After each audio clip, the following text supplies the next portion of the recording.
Prost gets away first, a brilliant start. Is he still going to come in at the end of the lap?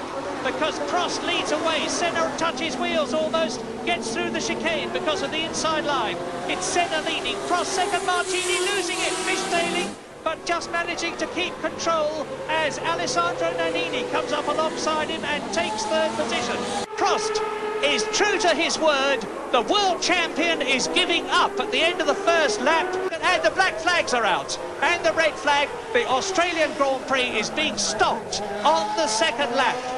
Formula One Constructors Association President Bernie Ecclestone confirmed that FISA, the governing body, had made the decision that the race should continue despite the conditions. The green, and Martini's made a flyout. Martini comes up alongside Ayrton Senna, but Senna's got the inside line for the left and right of the S's. This is where Martini nearly lost it on the original start.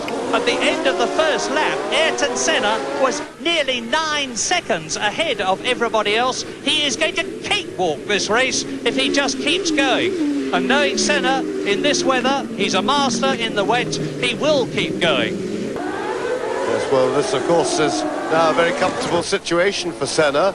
I think that as the two Williams cars have got past Martini, one would expect to see them speed up, but Senna really should be able to drive very cautiously now, knowing that he has an enormous lead. He will have heard that on the radio. And an enormous lead for Ayrton Senna. Martin Brundle in major trouble, no rear wing, he's gone off somewhere. Senna is only got 3 wheels. My goodness, Senna is out of the Australian Grand Prix. We are going to have a new race leader, and as in Canada, it is going to be Thierry Boutsen, followed by Patrese. That was the Senna-Brundle crash. You see there the replay. The backwards-facing camera from Martin Brundle's car saw the McLaren bearing down on it like jaws, and then suddenly the two made contact.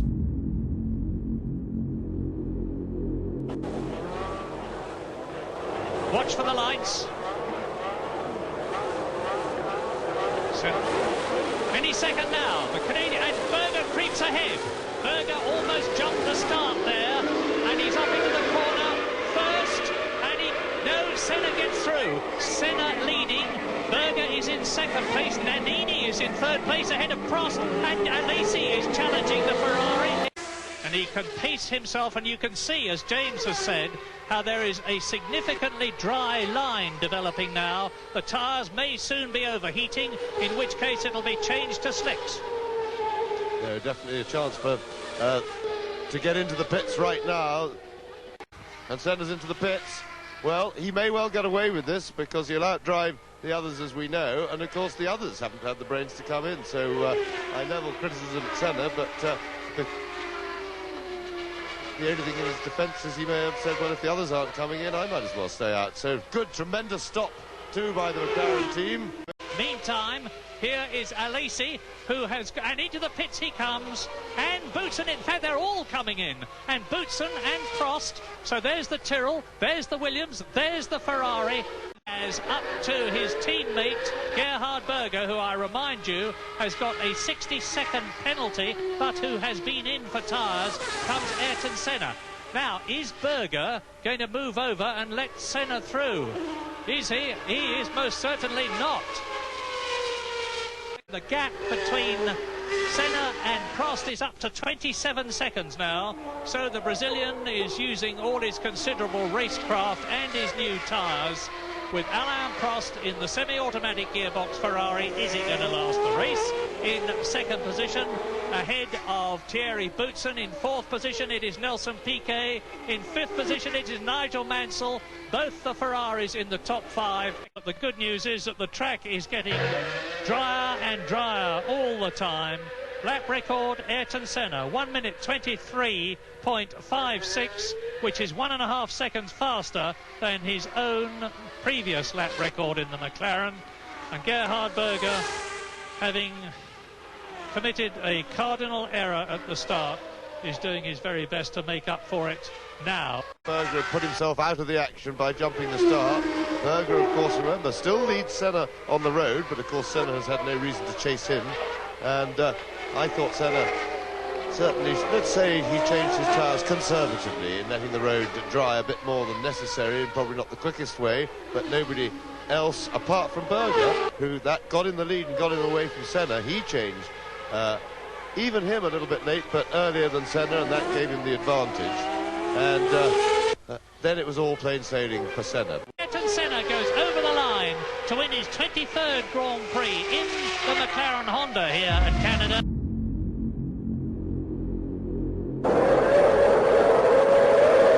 And it's go, let's see.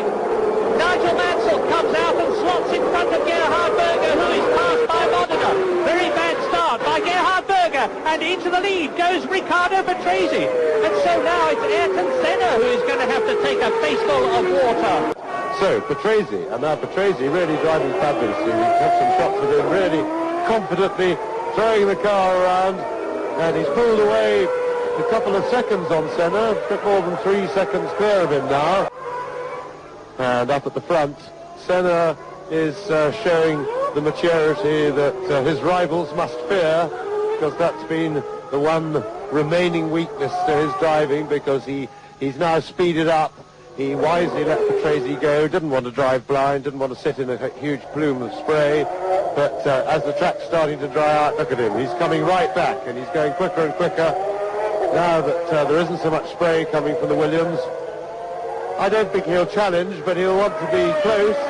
And Senna is soon going to be up with Riccardo Patrese and challenging for the lead as they start lap 10. Yes, and I do think another fastest lap of the race for Senna, so the track is drying slowly, and we'll see what Senna wants to do, but I don't think he should be really making any big effort to pass Patrese. He might want to put the pressure on and see if he can force some sort of a mistake. Ayrton Senna, master tactician, master driver in the wet or the dry, and he's proving it now. I wouldn't be at all surprised if he challenges, and he has done so, and he nips through on braking at the chicane, and into the pits comes Riccardo Patrese. Now, is this tyres? So it looks to me as if Patrese has got some sort of a mechanical problem. Yes, it's more than just tyres. Well, it looks as though this race is going to be equally disastrous for Williams as it already has been for Ferrari. As Senna comes in for yet another fine win. Across the line and win the San Marino Grand Prix of 1991, his third win in 3 races this year.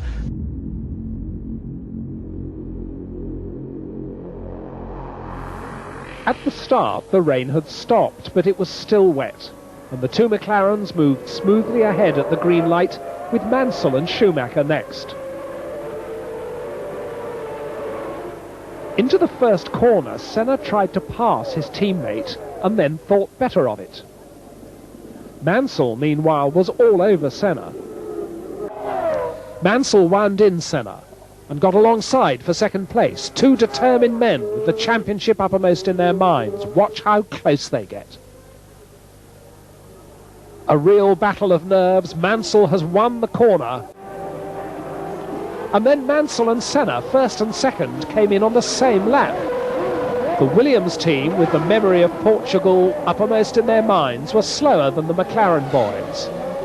Senna was out first, and he'd regained the lead in the pit lane. Out went Mansell. The McLaren strategy was to use Berger as the hare. Watch Senna wave him by. Come on, Gerhard. And now we saw something unusual. Ayrton Senna, out of control, backwards off the circuit. Mansell has squeezed through, Schumacher too.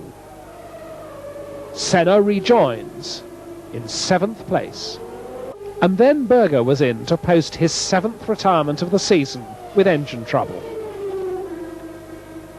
And De Lacy, still fuming from his penalty, was catching Senna for 4th place, slicing by decisively. So a fine win for Mansell, a poor 5th for Senna. And mathematically at least, the championship wasn't quite over yet.